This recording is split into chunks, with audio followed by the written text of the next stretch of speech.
السلام علیکم ورحمۃ اللہ وبرکاتہ۔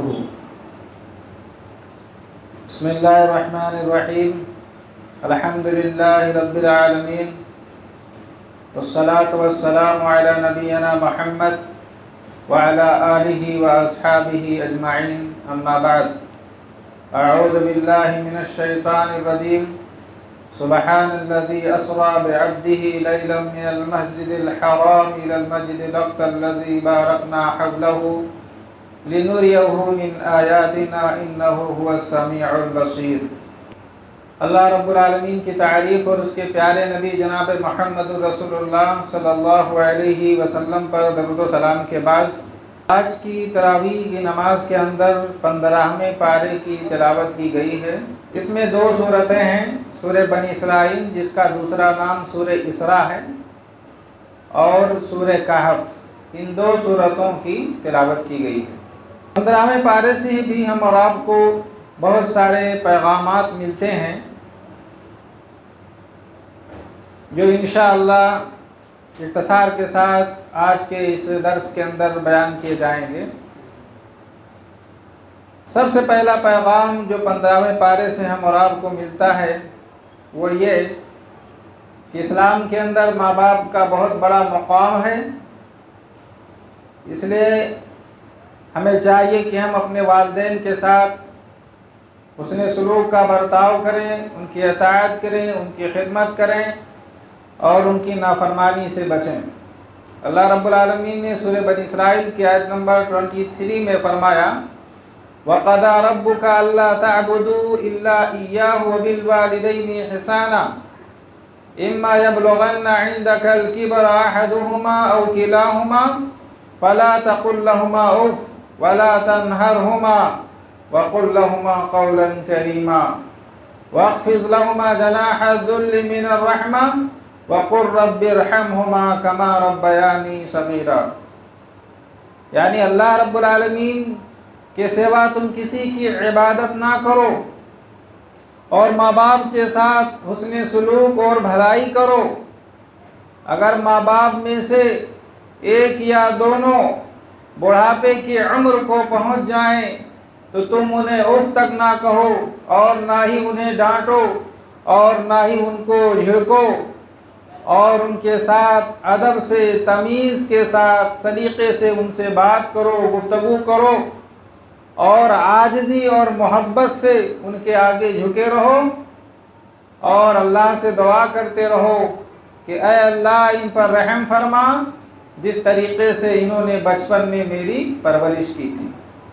یہاں ماں باپ کے لیے دعا کرنے کا ذکر اللہ رب العالمین نے کیا، کیونکہ انسان ماں باپ کی خدمات کا صلہ وہ کبھی نہیں دے سکتا، اور ماں باپ نے بچپن میں جس طریقے سے اپنے اولاد کی خدمت کی ہے، ان کو پالا پوسا ہے، ان کی پرورش کی ہے، اولاد ماں باپ کو اس طریقے سے نہیں پال سکتی۔ ماں باپ کی خدمت میں اگر کوئی کسر رہ جائے تو یہ دعا کر لیا کرو تاکہ وہ کسر پوری ہو جائے۔ اس لیے اللہ رب العالمین نے فرمایا کہ اللہ رب العالمین سے دعا کرو کہ رب ارحمہما کما ربیانی صغیرا، یعنی اے اللہ تو میرے ماں باپ پر رحم فرما جس طریقے سے انہوں نے بچپن میں میری پرورش کی تھی، تاکہ جو خدمت میں کمی واقع ہو گئی ہے، کسر واقع ہو گئی ہے، وہ اس دعا سے پوری ہو جائے۔ صحیح بخاری کی روایت ہے، ایک شخص نے اللہ کے نبی صلی اللہ علیہ وسلم سے سوال کیا، من حق الناس بحسن صحابتی، اے اللہ کے رسول صلی اللہ علیہ وسلم میرے حسن اخلاق کا سب سے زیادہ حقدار کون ہے؟ آپ نے فرمایا امو کا، تمہاری ماں۔ اس نے پھر کہا ثم من، اس کے بعد کون؟ آپ صلی اللہ علیہ وسلم نے فرمایا کہ تمہاری ماں۔ اس نے پھر پوچھا ثم من، اس کے بعد آپ نے فرمایا کہ امو کا، تمہاری ماں، اور چوتھی مرتبہ جب اس نے پوچھا تو آپ نے فرمایا ابو کا، تمہارا باپ۔ یعنی ماں کو باپ پر 3 گنا زیادہ فضیلت حاصل ہے، کیونکہ ماں 3 مراحل ایسے ہیں جس میں ماں تکلیفیں برداشت کرتی ہے، باپ برداشت نہیں کرتا۔ 9 مہینے حمل کو ماں اپنے پیٹ کے اندر رکھتی ہے، تکلیف برداشت کرتی ہے۔ زچگی کے وقت موت اور حیات کی کشمکش ہوتی ہے، اس زچگی کی تکلیف کو، درد کو باپ برداشت نہیں کرتا، ماں برداشت کرتی ہے۔ 2 سال تک ماں دودھ کی شکل میں اپنا خون پلاتی ہے، اس لیے ماں کا درجہ باپ پر 3 گنا زیادہ ہے۔ ایک حدیث میں اللہ کے نبی صلی اللہ علیہ وسلم نے فرمایا کہ باپ جنت کے دروازوں میں سے بہترین دروازہ ہے۔ تو جہاں ماں کا بہت بڑا مقام ہے، ایسے باپ کا بہت بڑا مقام ہے۔ ایک حدیث میں آپ صلی اللہ علیہ وسلم نے فرمایا کہ اللہ کی رضامندی ماں باپ کی رضامندی میں ہے۔ ماں باپ راضی ہیں تو اللہ راضی، ماں باپ ناراض ہیں تو اللہ رب العالمین ناراض ہو جائے گا۔ اس لیے کبھی بھی ماں باپ کو ناراض نہیں کرنا چاہیے، کبھی بھی ان کو دکھ نہ دیں، کبھی بھی ان کا دل نہ جلائیں۔ ایک حدیث میں آپ صلی اللہ علیہ وسلم نے فرمایا، صحیح ترغیب کی روایت ہے، ثلاثۃ لا يدخلون الجنہ، 3 لوگ ایسے ہیں جو جنت کے اندر داخل نہیں ہوں گے۔ العاق لوالدیہ، ماں باپ کی نافرمانی کرنے والا، والدیوس، اور دیوس یعنی جس کے گھر میں برائی ہو، برائی دیکھنے کے باوجود بھی وہ خاموش بیٹھا رہے تو ایسے آدمی کو دیوس کہتے ہیں۔ دیوس جنت میں نہیں جائے گا۔ اور فرمایا کہ والرجلۃ، اور وہ عورت جو مردانہ لباس، مردانہ رنگ ڈھنگ انداز اپناتی ہے، ان کی طرح چال ڈھال، ان کی طرح لباس پہنتی ہے، چاہے وہ مرد ہوں یا عورت ہوں، جو ایک دوسرے کی نقل اور مشابہت اختیار کریں گے، ایسے لوگ جنت کے اندر نہیں جائیں گے۔ تو ماں باپ کا بہت بڑا مقام ہے، اس لیے ہمیں چاہیے کہ ماں باپ کی قدر کریں، زندگی میں ان کی خدمت کریں اور ہمیشہ ان کو خوش رکھیں۔ ایک دوسری حدیث میں اللہ کے نبی صلی اللہ علیہ وسلم نے فرمایا، لعن اللہ من عق والدیہ، اللہ کی لعنت ہو ایسے آدمی کے اوپر جو اپنے ماں باپ کی نافرمانی کرے۔ ماں باپ کی نافرمانی کرنے والا، ان کی باتوں کو نہ ماننے والا، ان کا دل جلانے والا، ایسے آدمی کے اوپر اللہ رب العالمین کی لعنت ہو۔ 15ویں پارے سورہ اسراء یا سورہ بنی اسرائیل سے ہم کو یہ پیغام بھی ملتا ہے کہ اسلام کے اندر فضول خرچی کرنا یہ کبیرہ گناہ ہے، کیونکہ مال یہ اللہ رب العالمین کی بہت بڑی نعمت ہے۔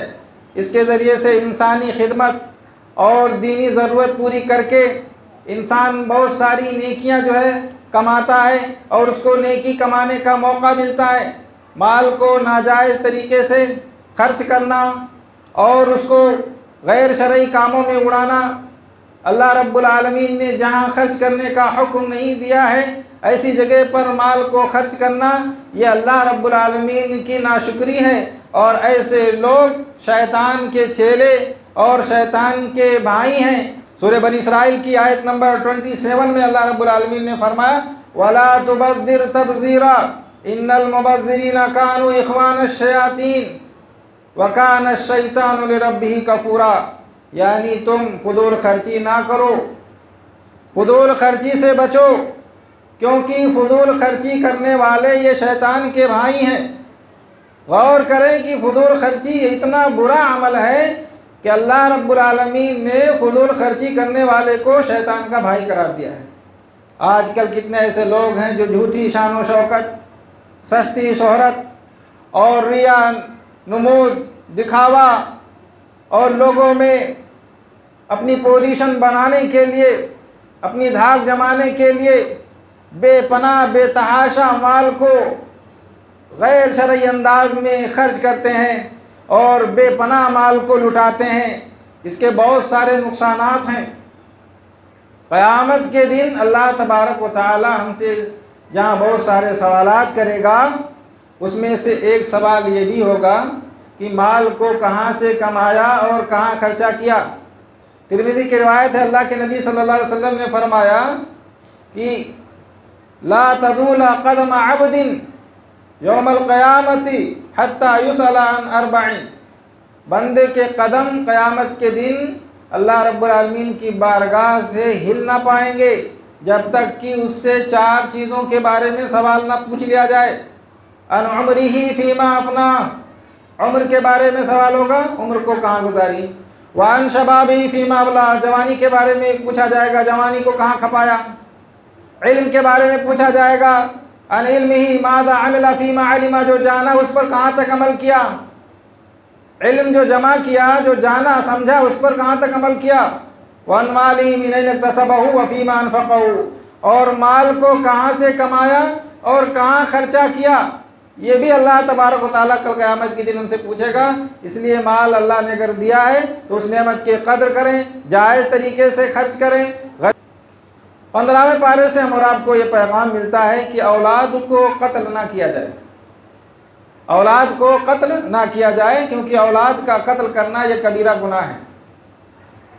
غریبی، مفلسی اور فقیری کے ڈر سے، رزق کی قلت کی وجہ سے یا اولاد کی کثرت کی وجہ سے اولاد کو قتل کر دینا یا ان کو ماں کے پیٹ ہی کے اندر ختم کر دینا، یہ کبیرہ گناہ ہے، اس سے بچنا چاہیے۔ بعض لوگ ایسے ہوتے ہیں کہ کثرت اولاد کی وجہ سے یا رزق کی قلت کی وجہ سے بچوں کو ماں کے پیٹ ہی میں مار دیتے ہیں، یا تو انوانٹیڈ ٹیبلٹ گولی کے ذریعے، انجیکشن کے ذریعے، آباسن کے ذریعے، آپریشن کے ذریعے، یا بہت سارے لوگ فیملی پلاننگ کرتے ہیں۔ تو یہ تمام چیزیں اسلام کے اندر حرام اور ناجائز ہیں۔ یا بہت سے لوگ ایسے ہوتے ہیں کہ اگر پتہ چل جائے کہ ماں کے پیٹ میں بچی ہے تو اس کا آباشن کرا دیتے ہیں، بچیوں کی پیدائش کو معیوب سمجھتے ہیں۔ یہ تمام چیزیں اسلام کے اندر حرام ہیں۔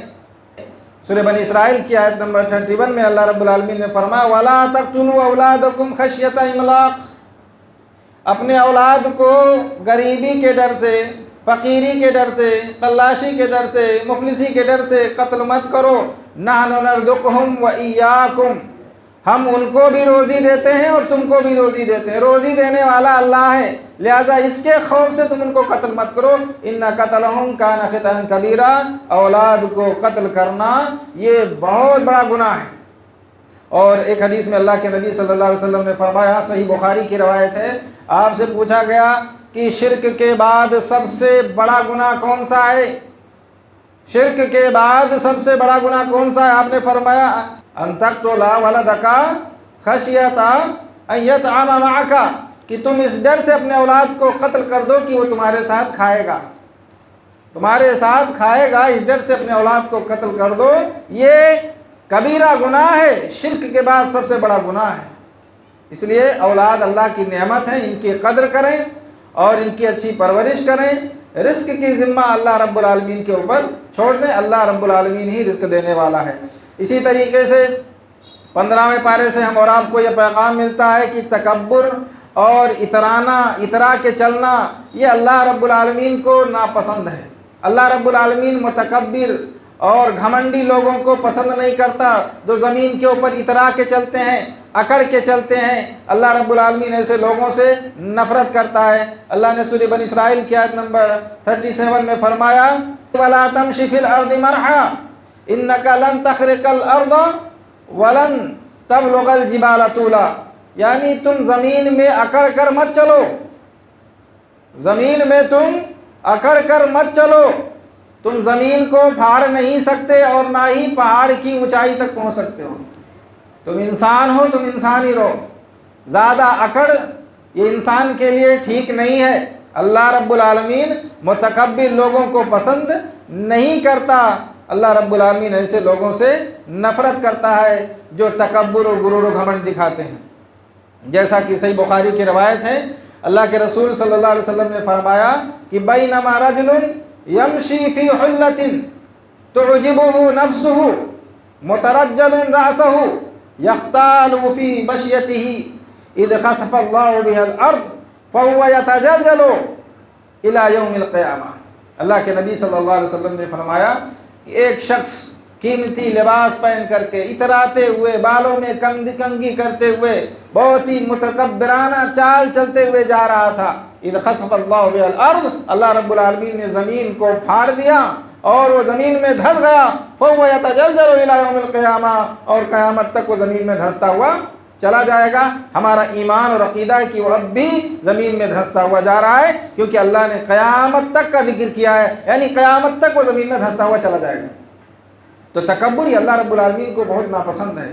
اس لیے ہمیں اپنی کسی بھی چیز کے اوپر اترانا نہیں چاہیے۔ اگر اللہ نے ہمیں مال و دولت دیا ہے، عزت و شہرت دی ہے، خوبصورتی عطا کی ہے، صحت و عافیت دی ہے، تو ہمیں چاہیے کہ اللہ کا شکر ادا کریں، تواضع اور عاجزی اختیار کریں۔ غرور و گھمنڈ کو چھوڑ دیں۔ یہ ابلیس کا طریقہ ہے۔ قارون جو ہلاک ہوا تو اسی غرور اور تکبر کی وجہ سے ہی اللہ رب العالمین اس کو ہلاک اور برباد کیا، اس لیے اس سے بچیں۔ ایک حدیث میں اللہ کے نبی صلی اللہ علیہ وسلم نے فرمایا کہ جس کے دل میں رائی کے دانے کے برابر بھی غرور و گھمنڈ اور تکبر ہوگا، ایسا آدمی جنت کے اندر داخل نہیں ہوگا۔ 15ویں پارے سے ہم اور آپ کو یہ پیغام ملتا ہے کہ زبان سے ہمیشہ اچھی باتیں نکالنا چاہیے، کیونکہ یہ بد زبانی، بد کلامی، یہ ایسی دو بری صفت ہے کہ جو انسان کے تمام خوبیوں کو، اس کے کمالات کو یہ زوال میں بدل دیتی ہے۔ زبان یہ بگڑے ہوئے معاملات کو سلجھا سکتی ہے، اور یہ زبان کے اندر اتنی طاقت ہے کہ اچھے ماحول کو بھی بگاڑ سکتی ہے۔ یہ زبان کے اندر اتنی طاقت ہے کہ رشتوں کو جوڑ سکتی ہے، رشتوں کو جوڑ سکتی ہے، دلوں کو ملا سکتی ہے، اور زبان کے اندر اتنی پاور ہے کہ بنے بنائے رشتوں کو بھی یہ توڑ سکتی ہے۔ اس لیے ہمیشہ اپنی زبان کا ہمیں صحیح استعمال کرنا چاہیے۔ اسی لیے کہا جاتا ہے کہ میٹھے بول میں جادو ہے، میٹھے بول میں جادو ہے۔ آپ کسی سے دو میٹھے بول بول لیں، وہ آپ کے قریب آ جائے گا، وہ آپ کے قریب آ جائے گا، آپ سے محبت کرنے لگے گا، ٹوٹے ہوئے دل یہ مل جائیں گے، نفرتیں ختم ہو جائیں گی، دشمنیاں ختم ہو جائیں گی۔ اس لیے ہمیشہ ہمیں اچھی بات کہنی چاہیے، اور زبان سے کوئی بھی بات ایسی نہ کہیں جس سے کسی کی دل آزاری ہو، جس سے کسی کو تکلیف پہنچے۔ اللہ کے نبی صلی اللہ علیہ وسلم نے فرمایا کہ مسلمان وہ ہے کہ جس کے زبان اور جس کے ہاتھ سے دوسرے مسلمان محفوظ ہوں۔ اور ایک حدیث میں اللہ کے نبی صلی اللہ علیہ وسلم نے فرمایا کہ جو مجھے دو چیزوں کی حفاظت کی ضمانت دے دے، میں اسے جنت کی ضمانت دیتا ہوں، الفم والفرج، جو زبان اور اسی طریقے سے شرمگاہ کی حفاظت کی ضمانت دے دے، میں اس کو جنت کی ضمانت دیتا ہوں۔ تو اللہ رب العالمین نے فرمایا سورہ بنی اسرائیل کی آیت نمبر 53 میں، قُلْ لِعِبَادِي يَقُولُ الَّتِي هِيَ أَحْسَنُ، میرے بندوں سے کہہ دو کہ وہ اپنی زبان سے اچھی بات کہیں۔ إِنَّ الشَّيْطَانَ يَنزَغُ بَيْنَهُمْ، شیطان یہ بد زبانی کے ذریعے سے، زبان کے ذریعے سے لوگوں میں اختلاف پیدا کرنا چاہتا ہے، دشمنیاں پیدا کرنا چاہتا ہے۔ ان الشیطان کان للانسان عدوا مبینا، کیونکہ شیطان یہ انسان کا کھلا ہوا دشمن ہے، تو کبھی بھی شیطان کو موقع نہ دیں، دشمن کو بدلے کا موقع ہمیں کبھی نہیں دینا چاہیے، کیونکہ شیطان چاہتا یہی ہے کہ لوگ آپس میں لڑیں، اور اسی وجہ سے کبھی ہماری زبان سے کوئی ایسی بات نکل جاتی ہے جس کی وجہ سے سامنے والا تکلیف میں مبتلا ہو جاتا ہے، اس کو برا لگتا ہے، تو میں ہوتی ہے، اور پھر لڑائی جھگڑے کی نوبت آ جاتی ہے۔ اسی لیے ترمذی کی روایت اللہ کے نبی صلی اللہ علیہ وسلم نے فرمایا کہ جب انسان صبح کرتا ہے تو اس کے تمام اعضاء زبان سے پناہ طلب کرتے ہیں اور کہتے ہیں اتق اللہ فینا، اتق اللہ فینا، ہمارے بارے میں تو اللہ سے ڈر، کیونکہ یہ زبان اگر تو ٹھیک ہے، تو صحیح سالم میں اچھی ہے، تو ہم بھی اچھے ہیں، اور تو بگڑ گئی تو ہم بھی بگڑ جائیں گے۔ اس لیے زبان کا ہمیں صحیح استعمال کرنا چاہیے، اور بے جا استعمال سے ہمیں اجتناب کرنا چاہیے، بچنا چاہیے۔ 15ویں پارے سے ہم اور آپ کو یہ پیغام ملتا ہے کہ تمام مخلوقات میں انسان کو اللہ رب العالمین نے عزت اور شرف بخشی ہے، چاہے وہ حیوانات ہوں یا اسی طریقے سے نباتات ہوں، جمادات ہوں، کوئی بھی ہوں، جو مقام و مرتبہ اللہ نے انسان کو دیا ہے وہ کسی اور مخلوق کو اللہ نے نہیں دیا ہے۔ اللہ نے فرمایا وَلَقَدْ كَرَّمْنَا بَنِي آدَمَ، ہم نے انسان کو عزت بخشی۔ اللہ نے سورہ بنی اسرائیل کی آیت نمبر 70 میں فرمایا وَلَقَدْ كَرَّمْنَا بَنِي آدَمَ، ہم نے انسان کو عزت بخشی۔ اللہ رب العالمین نے انسان کو دیکھیے خوبصورت بنایا، اور بہترین شکل و صورت اللہ نے عطا کی، اللہ نے اس کو عقل دی، صلاحیت عطا فرمائی، جس کے وہ کام لے کر کے دنیا کے اندر ترقی کرتا ہے، نئی نئی چیزیں ایجاد کرتا ہے جس سے لوگوں کو فائدہ ہوتا ہے۔ اسی لیے طبرانی کی روایت ہے، اللہ کے نبی صلی اللہ علیہ وسلم نے فرمایا لیس شیء خیرا من الف مثلہ الا الانسان، یعنی اگر کوئی چیز 1000 گنا بھی بڑھ جائے، کوئی چیز اگر 1000 گنا بھی بڑھ جائے تب بھی وہ انسان کا مقابلہ نہیں کر سکتی۔ جو اللہ نے اس کو عزت، شرف اور مقام و مرتبہ دیا ہے. انسان کو چاہیے کہ وہ اپنے مقام کو سمجھے، اپنے مرتبے کو سمجھے، اور اللہ رب العالمین کی عبادت کرے، اس کی اطاعت کرے، اس کی فرما برداری کرے، کیونکہ اللہ نے ہمیں اسی لیے پیدا کیا ہے. اللہ نے فرمایا سورہ ذاریات کے اندر وَمَا خَلَقْتُ الْجِنَّ وَالْإِنسَ إِلَّا لِيَعْبُدُونَ، ہم نے جناتوں اور انسانوں کو اس لیے پیدا کیا ہے تاکہ وہ میری عبادت کریں.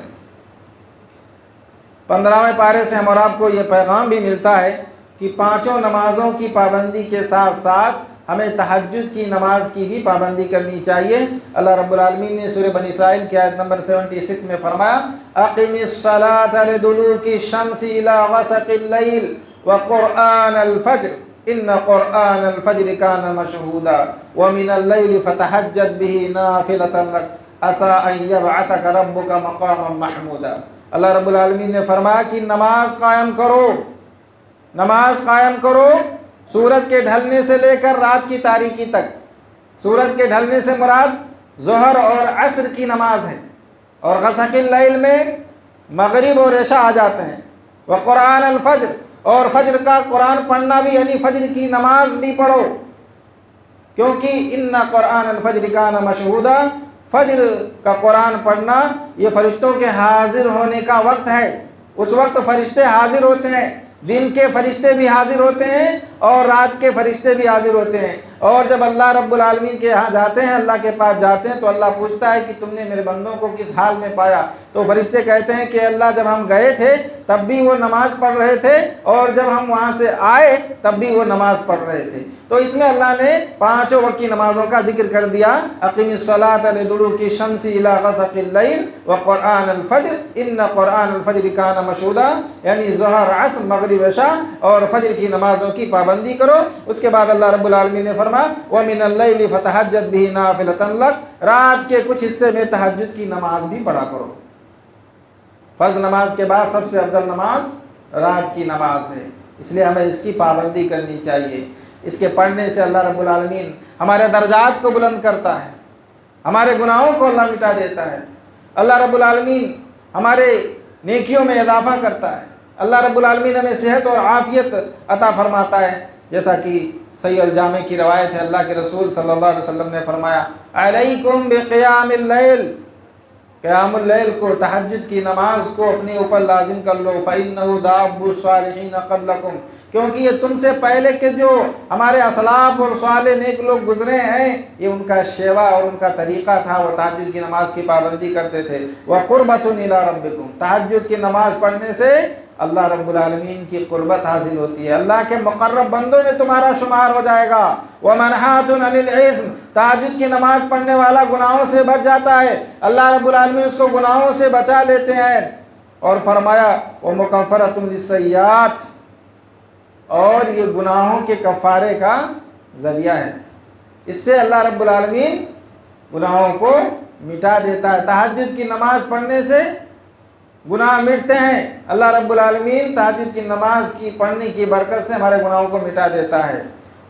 وَمَطَرَدَةٌ لِلدَّاعِ عَنِ الْجِسْمِ، اور اللہ رب العالمین جسمانی بیماریوں سے بھی بندے کو اللہ رب العالمین محفوظ فرماتے ہیں. اس لیے تہجد کی نماز کی ہمیں پابندی کرنی چاہیے. اسی طریقے سے 15ویں پارے سے ہم اور آپ کو یہ بھی پیغام ملتا ہے کہ دنیا کی زندگی یہ آزمائش ہے، یہ دنیا کی زیب و زینت یہ سب آزمائشیں ہیں.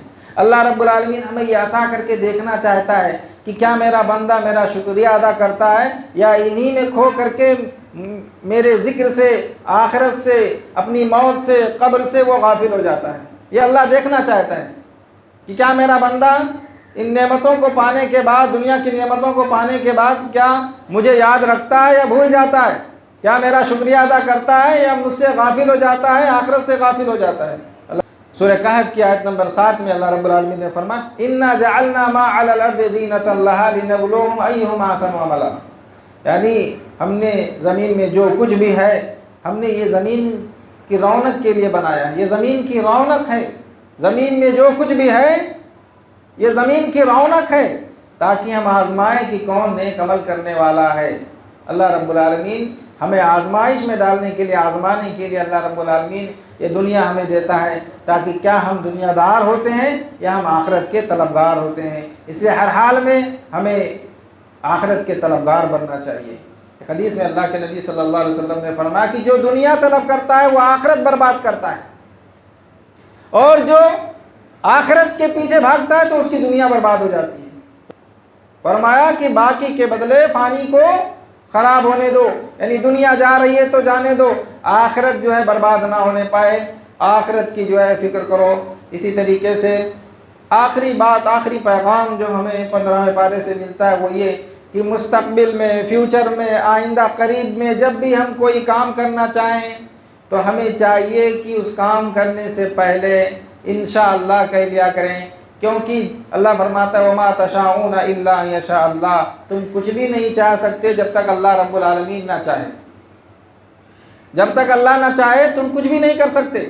اس لیے صرف اپنے علم کے اوپر، اپنی طاقت کے اوپر، اپنی قوت، اپنی صلاحیت کے اوپر اور وسائل کے اوپر ہمیں بھروسہ کر کے اللہ کو بھول جانا یہ نقصان دہ ہے، کیونکہ اللہ نے فرمایا کہ وَلَا تَقُولَنَّ لِشَيْءٍ إِنِّي فَاعِلٌ ذَلِكَ غَدًا إِلَّا أَن يَشَاءَ اللَّهُ، کسی چیز کے بارے میں یہ مت کہو کہ میں اس کو کل کر لوں گا، إِلَّا أَن يَشَاءَ اللَّهُ، مگر انشاءاللہ کہہ لیا کرو۔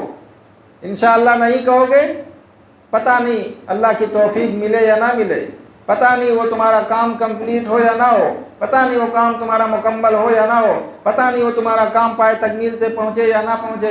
اس لیے اللہ رب العالمین کو اس میں شامل کر لو، اور جب بھی فیوچر میں، مستقبل میں کوئی کام کا ارادہ کرو تو کہو انشاءاللہ، اگر اللہ رب العالمین نے چاہا تو میں فلاں جگہ جاؤں گا، فلاں کام کروں گا۔